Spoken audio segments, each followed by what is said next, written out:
Mae, aku njaluk dikawinke Karo sapa tole? Weh, sekolah kowe urung rampung njaluk rabi. Wes saiki digoceki wae rantange. Ning sisat men ra utah jangan enggak tobok. aman. Ya apa isi aja nih, Mak? Ya, jelok meneh tekan. Ya pirang kilo. Stop, meneng wae, ra tekon, pun tekan. Sing sisat sing goceki rantang. Oh.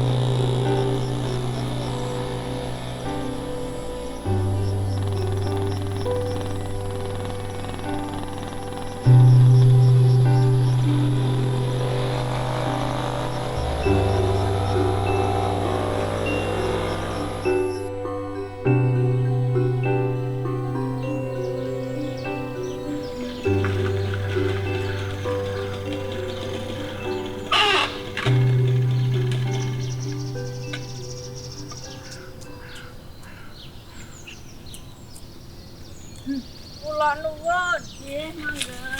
Ayo, lha ndi mamamu? Kejabat bersih. Pak. Pak.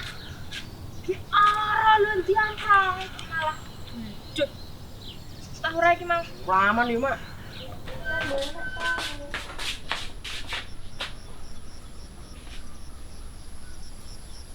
Weh, lihat sebelum tamu Alah, yo diem ki tamu agung apa? Ya mene becik wis mepeni. kayak kumbahan wingi ke urung garing, kita pepe meneh. Ayo, lu punya ngomong Wis ora usah linggo kene bae. Weh, lah ngopo? Wis to linggo kene bae. Kowe urung olah-olah to? Ya tak kei jalo, Mbok. Gusti, matur nuwun. Aku mau urung masak. Iki acara apa to? Kok pepe barang ki? Nggon aku ki rasul. Kowe karo Ayu pokoke kudu ning nggon aku.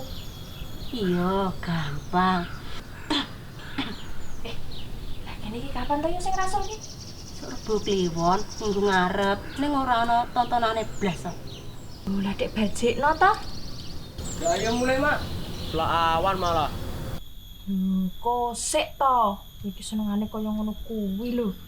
Ya tak gantenane sih kayak rantange ya. Iya yuk. Ning ora usah diasahi men ngono wae. Olah sepiro? Matur nuwun lho, Mar. Kowe iki senengane nek dijak mara dayoh ki ngisi-ngisini lho. Ngantuk kok. Antuk iki. Rasa dicopot iki piye iki? Main kapok.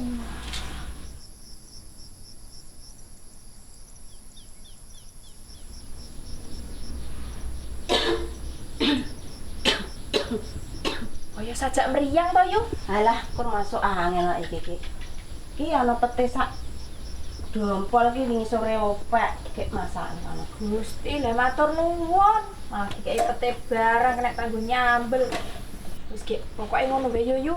Wong omah ki yo selak repot. Lah aku tak bali mulih. Age-age ta, Mar. Lah jenenge yo omah selak repot rasul. Ya aku tak mulih dhisik yo yu ya. Iya. Hati ya, Le. Hati-hati, dalane gonjal. Kang Sutik.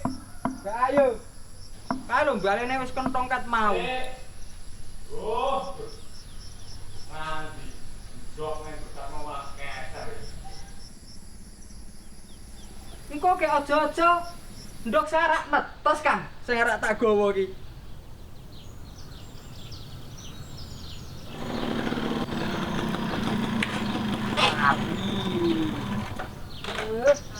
Lah iki ki wis barang ki yo ngapa nek. Kapan nah nih? Gak kowe kok dikekek kon meja. Lah, suwe. Wis rampungan, Mak. Untukmu wae. Lah ya sudah. Wis ketok ngene Yujim barang kuwi. Gusti Allah. Yujiem etan Gunung Citra kae. Lah sedulur apa kowe iki? Iya, Kang. Kae iki kanca ket cilik, susah seneng bareng. Dadi ya wis kaya sedulur dhewe. Walah. Lah iki mau bapakane ki ro metu to? Gusti Allah, mbok dinteni ket mau kok ya ora jedul-jedul to. Wis ketemu ndokmu. Wis ning rada peak. Ayo. Salat-salat. Wes wae. Ana wong Ya Pak, dapat ya julan-julatan sik ngono. Yang kaya resan.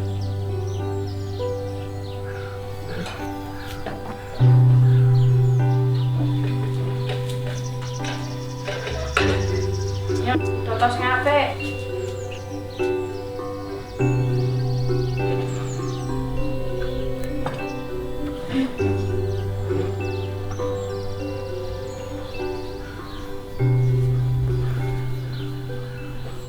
Mbok ki adus-adus kok ana to maneh.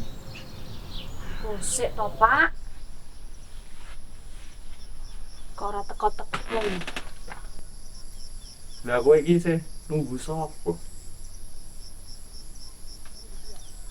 Ki nunggu yo diem. Jare arak rene karo anake. Tak tunggu nganti yah mene kok ora teko. Diem. Jan wis suwe wong ora rene iki. Iya, Pak. Sing ora dinteni malah moro. Sing dinteni tenanan malah ora teko. Yo jenenge wong. Boleh ya beda repot. Repot-repot kae jare wis ngaku sedulur tenan kok. Nanti yo. Piye, Lip? Pedhot meneh paling kabele. Durung sambungnya, Pak. Yo, sik. Wis makne, adus ngono. Sik to.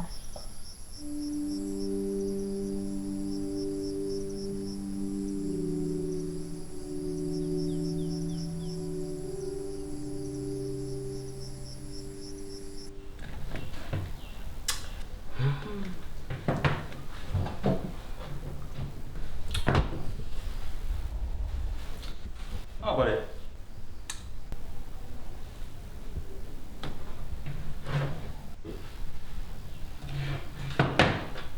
Pak? Mana? Ono apa to, Pak? Lah iki meja resik-resikan iki. Apa ora masak? Lho. Lali to njenengan ki? Apa ya? Haro, saiki dina apa? Ono wong ngelih kok malah dijak tebak-tebakan iki. Saiki kuwi lak dinane Rebo Kliwon. Nggone Yujem kuwi rasul. Dadi aku sengaja ora olah-olah. Engko awake dhewe bakal ditriwewean ning Yujem. Lah nek aku wis lak ngelih. Ya sing sabar, gek ayo ditunggu ning ngarepan. Kok lek delok meneh teko. Ayo. Kowe nek arek turu-turu wae.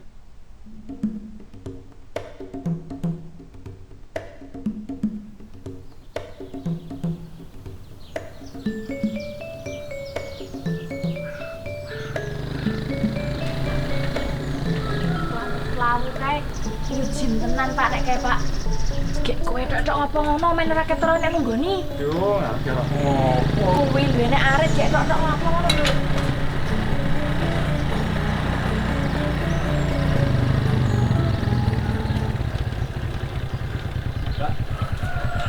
Omahe Parman itu ya? Ya sing sopan nek takonan ki. Iki.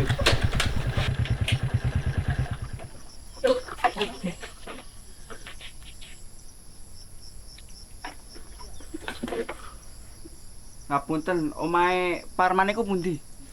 Kuwi arep kono kuwi. Nika. Nggih. Terus Mbak. Bodro. Balik. Ya.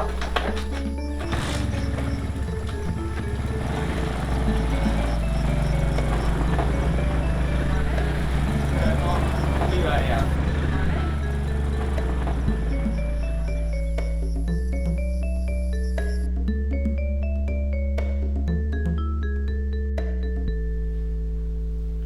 Piye, Mak? Wis teko urung segane iki. Alah, kok sik sedelok meneh. Tunggune ning kamar sik kono lho. Ora yo gek teko. Wis nemane jek masak kono wae.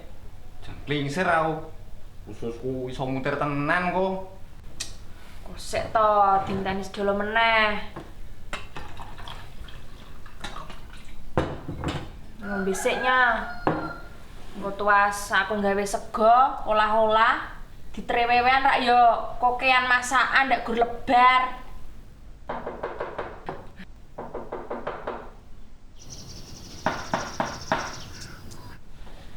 Nek kaya bambune yo jim tenan. Ki ora pak ning kono. Iya apa ya? Heeh, jangan. Duh. Kok sik lenten ana sik le? Ngopo no? Anjile arit, arak ngarit ki tungkul golek arit ra metu. Pete aritmu ki dadi sah-sah. Lah iya no wis tak sah mau. Sekolah karo nggo ngarit. Gawe wedang to, Kang? Lah iso gawe. Wis gawe ngarit tek wedangan. Gusti Allah. Cium lagi. Cium. Cium tuh baik. Karno. Kepiye neh cium ki? Ana ditunggoni tenanan. Dek Rasul aku rono yo ngirim sego. Ora rasulan rene. Yo kono Rasul ora genten ngirim rene. Jare sedulur kok malah. Lah sakek kowe to aneh. Wong dudu anak dudu kadang lek ngarep-arep nganti tenanan ngono kuwi. Ya nek jenenge karepku kuwi. Ket cilik susah seneng bareng. Apa-apa dilakoni bareng kira yo wis ngluwihi sedulur dhewe to. Malah carane kaya ngono. Ya wis. Gawe nomi kono wae aku. Mulih tenan iki.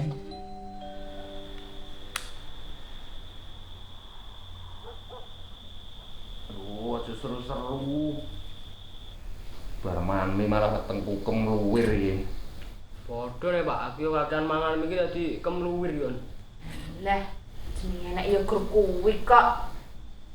Mulane nek wong ki diburu jagake ndoke blorok. Ya ngerti ku ki nek aku weweh rono, gek kono ki genten weweh rene.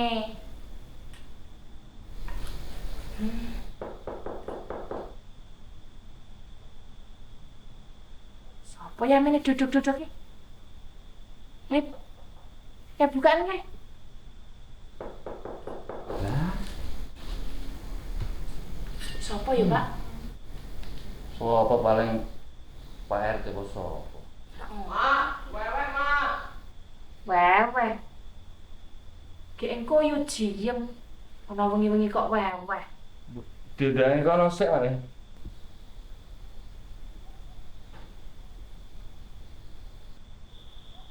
Lho, ayo.